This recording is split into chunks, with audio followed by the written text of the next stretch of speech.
Hi and welcome to my channel. So today I want to talk about how to bring your lovely zen, relaxing holiday vibe back home. We all know when you go on holiday and you come back, you're feeling chilled, you're feeling relaxed, you've got all the best intentions of how you're going to keep that positivity going, and it doesn't work. We've all been there, I've been there, and my approach this time around after a recent holiday is that rather than thinking, new me, I'm going to be positive in every aspect of my life, I'm going to always do everything on my to-do list, I'm going to feel happy every single day, which of course is completely unrealistic, I've decided that I will try and weave in certain things that really worked for me on holiday into the day-to-day life. So I just wanted to talk today about how you can do that as well, and things that have worked for me, and things that are actually really sticking and making a big difference to the happiness levels. So I did a recent blog post, which I'll link down below, all about the things that I was doing on holiday that made me feel happy and kind of allowed me to come back to my sort of normal day-to-day life feeling extremely refreshed, much more happy, much more positive, and sort of ready to tackle, you know, the usual day-to-day stuff that we're all tackling on a daily basis. So when I was away, I got very much into my favourite magazine. So I say my favourite magazine because it is my favourite magazine, Psychology's magazine, which I love, absolutely love it, but for some reason, when I'm at home doing the normal stuff, going to work, coming home, doing all the things that I do on a daily basis, I wasn't fitting in reading this magazine, which is crazy because I read it, it makes me feel so kind of motivated, so inspired, it's so interesting. But instead, what do?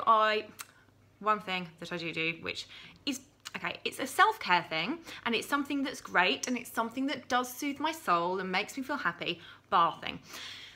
I love a bath, brilliant, and it does relax me after a hard day's work. But one thing that I was falling into, quite a tricky trap with the whole bath thing, going off on a slight tangent here, but I was in the bath and I was on social media. I was looking at social media, which is fine, it's great, I love social media, that's really good, but I was doing it mindlessly. I was just scrolling, not even really knowing what I was looking at. Oh look, there's a video of a cat jumping through a hoop or whatever, and it just wasn't adding anything to kind of how I was approaching my life and how I was approaching sort of the day-to-day. It wasn't even really switching me off, which really is what bath time should be about. So why aren't I reading my psychologies in the bath? So I got back to reading it on holiday. It was quite good because I moved flat recently, but within the same block. And my subscription, I'd forgotten to tell them that I had moved, so it had gone to my old flat, so I had loads of issues to catch up on, which was brilliant. I've got some here, I'll show you. You can see I really was using this, reading this in the pool. It's got a bit, but that just goes to show how much I was really loving the magazine. I was reading it all day long, most days when we were just chilling by the pool. And my family was saying to me, do you not have a book? Do you not have anything else? How many of those magazines do you have with you? But it was great, and I literally read them cover to cover, absorbed everything, soaked it all up, and it was really good. So since I've been back, I've still got quite a lot to get through from the mishap when we moved, that I'm trying to sort of weave it in. So I'll take it into the bath rather than take my phone, because you take your phone in, you're there an hour and a half later, well I am. So yeah, that's one change. I also got really into podcasts when I was away. I've been listening to audiobooks and podcasts sort of on and off for a while now, good maybe like a year or something, but not sort of investing the time finding the kind of podcasts that really help me and keep me motivated, give me ideas, give me fresh ways to look at things. And I found a couple of really good ones when I was away. Again, I'll link down below. One's called the Life Coach School, something like that. I'll link it down below. With Brooke Castillo, and that's great because that was kind of, she really explores how we are thinking and really noticing how we're thinking, how we're approaching things, and I really needed that at the moment because I had quite a lot of sort of stress going on, and those podcasts were really helpful. So since I've been home, after listening to podcasts and things a lot on holiday, since I've been home, I've thought, okay, how can I make sure I'm absorbing all of this good stuff that I get out of podcasts and audiobooks as well on sort of in the day to day. So one way, when I'm doing my makeup in the mornings and when I'm getting ready for work, I used to have the TV on, have the news on. I still have maybe like 10 minutes listening to the news, make sure I'm up to date with everything in the morning, but I don't have it on the whole time because I have it on and I'm in a different room, I'm not really listening to it, and it's just sort of half going in, not really, it's not adding much. Whereas if I've got either like a YouTube video, a podcast, an audiobook, just there whilst I'm getting my makeup done, getting ready in the mornings, it's getting me pumped up for the day. I feel positive, I feel ready to tackle the day, and I've been loving it. And also cooking in the evenings. Because I've been doing Slimming World since holiday, and been making sure that I'm spending a lot of time like cooking really fresh meals, cooking from scratch, which I did do anyway, but just sort of spending a bit more time sort of doing nice recipes and that kind of thing. Sometimes doing that can feel a bit like sort of wasted time because I'm not sort of doing all the things that I want to be doing when I'm not sort of at the day job. But instead what I'm doing is I'm cooking, but I've also got a podcast or an audiobook or whatever it is on at the same time. And even when I'm thinking about something else, I'm thinking, oh God, I haven't done that, or I've got to do this, it's still, I think, subconsciously going in. And certain things, like certain ideas will come into my head and then I'll apply that to what I'm doing at work. And it really, really has helped. And it's just given me a bit of a shift in my mindset about things.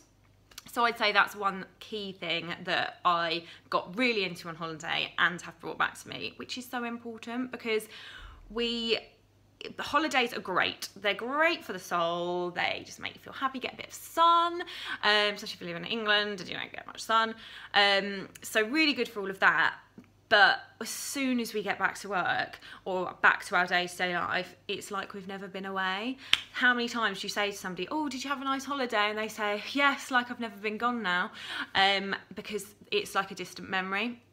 And if you can try and weave in these happy things and these good things into your day-to-day, it really, really makes a difference.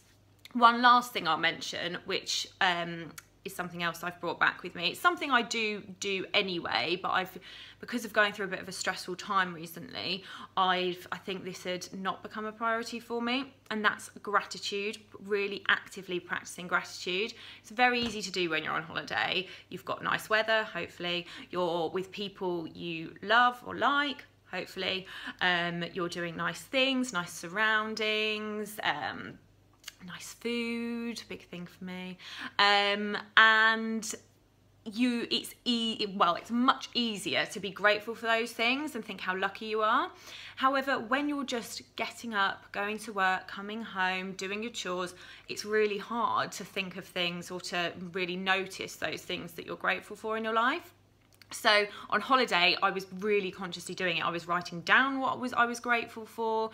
I was doing lots of journaling and that kind of thing.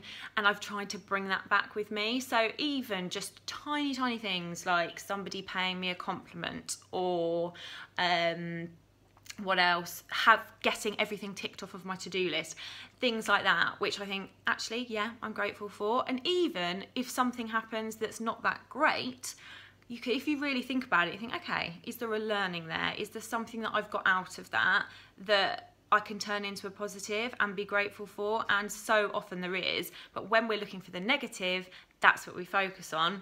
And that's when you bring more negative into your life. So for me, that's something that I've really been focusing on since getting back from holiday. Started my happiness jar in January, and because of various things that have been going on over the last few months, I hardly put anything in it for the last few months, which is a shame. But since back from holiday, I've been really noticing those things that I'm grateful for and that make me happy, and putting a few things in the jar, which is great because when it comes to the end of December and I look at everything, I can really reflect on what's been good this year.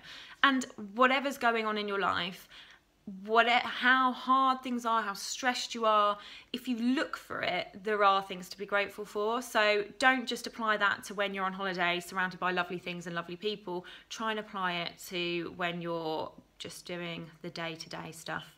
So I hope that was helpful.